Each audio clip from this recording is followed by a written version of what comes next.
నమస్తే మిత్రులారా, good morning. అందరూ బాగున్నారా? ఈరోజు నేను మరొక కొత్త రెసిపీతో మేము ముందుకు వచ్చాను. ఇదేంటంటే ఉప్మా. ఇది కొంచెం వెరైటీగా ఉంటుంది, మసాలా ఉప్మా. ఒకసారి చూడండి ఎలా చేసుకోవాలో. ముందుగా నేను ప్యాన్లో ఆయిల్ యాడ్ చేసుకుంటున్నాను. దీనికోసం ఎక్కువ అవసరం లేదు. ఒక చిన్న చెక్క, లవంగా 2, మిరియాలు, ఒక ఎలాచి, పువ్వు ఉంటుంది కదా, అదొక 2-3 రెబ్బలు. ఇది కొంచెం ఫ్రై చేద్దాం. చూడండి, ఇందులో పచ్చిమిర్చి ఇంకా కరివేపాకు యాడ్ చేద్దాం.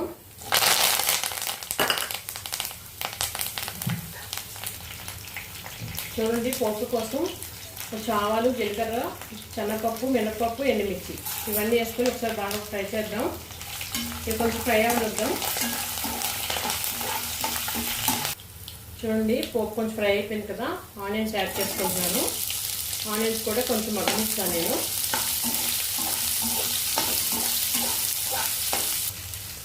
ఆనియన్స్లో కొంచెం సాల్ట్ యాడ్ చేసుకుందాం, కొంచెం త్వరగా మగ్గిపోతాయి. ఈ ఉప్మా చాలా బాగుంటుంది. ఒకసారి ట్రై చేయండి ఫ్రెండ్స్, మీరు కూడా. మసాలా ఉప్మా నాకైతే చాలా నచ్చుతుంది. ఇది మీకు ఒకసారి చూపిద్దామని చేస్తున్నాను నేను. ఒకసారి మీరు కూడా ట్రై చేయండి. అలాగే ఇందులో కొంచెం పసుపు కూడా యాడ్ చేస్తాను. మసాలా ఉప్మా అన్నాను కదా, సో ఇవన్నీ ఉంటాయి.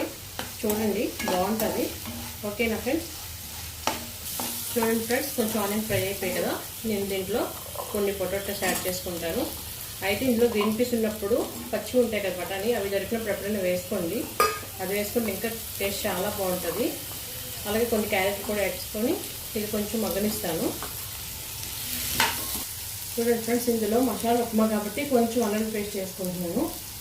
అది కొంచెం బాగా ఫ్రై చేసేసుకుందాం ముక్కల్లో అంతా. ఇలా కొంచెం బాగా ముక్కలు ఫ్రై అయిపోయాయి అనుకోండి, టమాటా యాడ్ చేసుకుందాం మనం. టమాటా కూడా కొంచెం మగ్గనిద్దాం, కొంచెం బాగా కలుపుకొని. దీన్ని మూత పెట్టేసుకుంటే ఒక 2 నిమిషాలు మగ్గిపోతాయి టమాటా చక్కగా. ఓకే, కొంచెం గరం మసాలా యాడ్ చేసుకున్నాను, కొంచెం చిన్నది, 1/2 స్పూన్ సరిపోతుంది. ఇదంతా కొంచెం బాగా కలిపేసుకొని ఒక 2 మినిట్స్ ఉంచుతాను. మగ్గిపోయింది ఆల్మోస్ట్. ఇలాంటి చాలా వెరైటీస్ నాకు తెలుసు, మీకు చూపిస్తూ ఉంటాను ఒక్కొక్కటిగా. ఇంకా కొత్తగానే చాలా స్టార్ట్ చేశాను కాబట్టి నాకు కొంచెం కంగారుగా ఉంది, కొంచెం అలవాటు అవ్వాలి నాకు. చూడండి ఫ్రెండ్స్, అన్నీ బాగా మగ్గిపోయాయి కదా.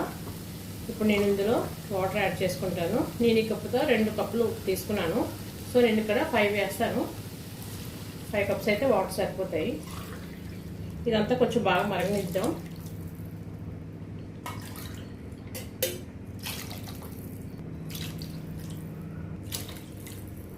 ఒకసారి చూడండి, మరిగిపోయింది కదా. ఇప్పుడు దీన్ని సిమ్లో పెట్టేసుకుందాము. నేను సాల్ట్ కూడా చెక్ చేసుకున్నాను, సరిపోయింది. నేను ముందుగా నూకని కొంచెం ఆయిల్లో ఫ్రై చేసుకున్నాను. ఇది వేసుకుందాం.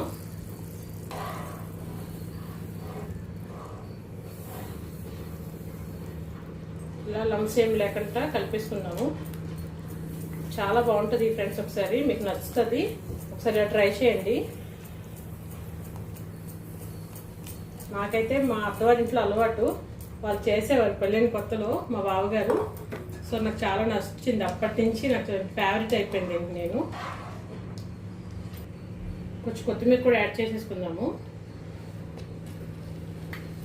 అలాగే ఒక 2-3 స్పూన్లు గీ కూడా యాడ్ చేసుకుంటున్నాను లాస్ట్లో. ఇది వేసుకుంటే కొంచెం టేస్ట్ బాగుంటుంది, కమ్మగా ఉంటుంది ఉప్మా. ఓకేనా? చూడండి ఎంత బాగుందో కదా. మీరు ఒకసారి ఇలా ట్రై చేయండి, చాలా అంటే చాలా నచ్చుతుంది మీకు. బాగుంది కదా. చూడండి, ఇలా అయిపోయింది కదా, అంత బాగా కలిసింది. నేను ఒక 2 మినిట్స్ మూత పెట్టుకుంటాను, బాగుంటుంది. చూడండి ఫ్రెండ్స్, రెడీ అయిపోయింది కదా. నేను కారం వేసినప్పుడు వీడియో చూపించలేదు మీకు, అందులో కొంచెం ఒక 1/2 స్పూన్ వేసుకోండి, బాగుంటుంది. లేకపోతే మీకు నచ్చకపోతే అది అవాయిడ్ చేసేసి పచ్చిమిర్చి ఒకటి సరిపోతుంది. అందులో ఎండుమిర్చి కూడా వేసుకున్నాం కాబట్టి మొత్తం కారం సరిపోతుంది. ఇప్పుడు నేను ఇంకా ప్లేట్లో సర్వ్ చేసుకుంటాను. చూడండి, బాగుందా? నచ్చిందా మీకు? చాలా బాగుంటుంది, ఒకసారి ట్రై చేయండి మీరు. గ్రీన్ పెప్పర్ మీ దగ్గర ఉంటే వేసుకోండి, వాటి టేస్ట్ ఇంకా చాలా అంటే చాలా బాగుంటుంది. చూడండి ఉప్మా ఎంత చక్కగా ఉందో, బాగా రెడీ అయిపోయింది. ఫైనల్గా నేను కొంచెం క్యాష్యూ నట్స్తో గార్నిష్ చేసుకుంటున్నాను. ఈ ఆయిల్లో కూడా మనం పోపులు వేసేటప్పుడు ఇది కూడా యాడ్ చేసుకోండి, బాగుంటుంది, కమ్మగా ఉంటుంది. ఓకేనా? నచ్చిందా ఫ్రెండ్స్ మీకు? నా ఛానల్ కానీ మీకు నచ్చితే సబ్స్క్రైబ్ చేసుకోండి, షేర్ చేసుకోండి, ఇంకా లైక్ చేయండి ఫ్రెండ్స్. నమస్తే ఆల్.